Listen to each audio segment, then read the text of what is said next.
Right now, if you get a bacterial infection, you can walk into a pharmacy, take a small pill, and expect to feel better within days. But for most of human history, that exact same infection was a death sentence, and the treatments available range from surprisingly clever to almost unbelievably wrong. The invention of medicine isn't one triumphant discovery. It's a slow, uneven argument between superstition and evidence, one humanity is still having in some ways today. It starts with fear, not hospitals. Ancient humans had no concept of bacteria or biology. When someone fell inexplicably ill, the explanation was almost always supernatural: angry spirits, curses, punishment from the gods. And if illness comes from an angry god, the response isn't treatment, it's an apology. One of the earliest figures to push back against that was an ancient Egyptian physician named Imhotep, who lived roughly 4,700 years ago. Historical texts credit him with treating over 200 diseases and injuries using observation, setting bones, treating wounds, performing early surgery.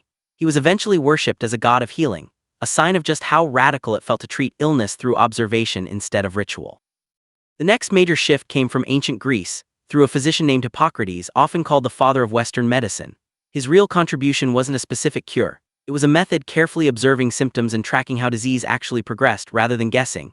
He still got plenty wrong though. His theory of 4 bodily fluids needing constant balance led to centuries of bloodletting, a practice that likely killed as many patients as it helped.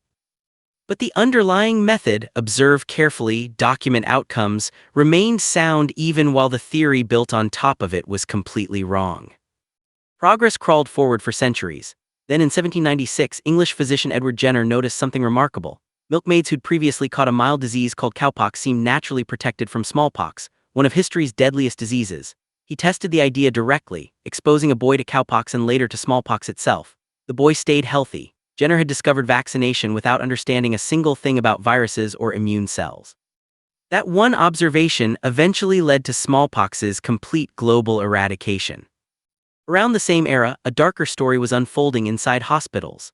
In the mid-1800s, physician Ignaz Semmelweis noticed that mothers giving birth in wards staffed by doctors, who often came straight from autopsies without washing their hands, died from infection at drastically higher rates than mothers attended by midwives.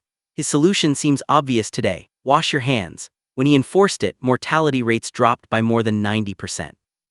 Instead of being celebrated, Semmelweis was mocked and dismissed, partly because accepting that doctors themselves were spreading death felt personally insulting to the medical establishment.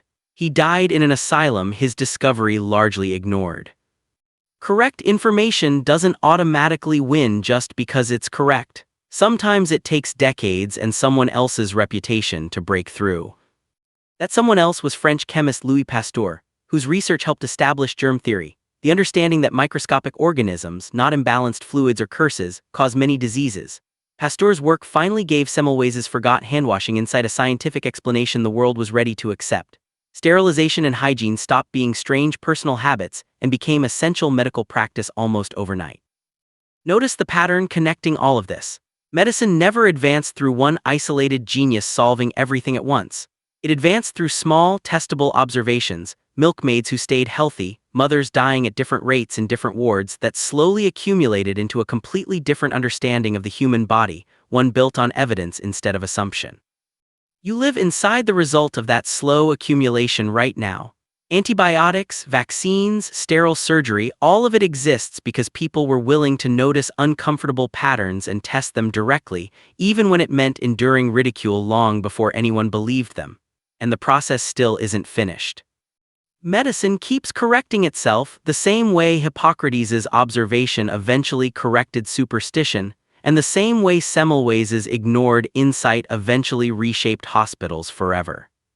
So the next time you take a simple pill for an infection that would have almost certainly killed one of your ancestors, consider what that small action actually represents. Thousands of years of guesswork, ritual, painful mistakes, ignored warnings, and eventual vindication compressed into a single, unremarkable swallow of medicine. Right now, if you get a bacterial infection, you can expect to feel better within days without a second thought.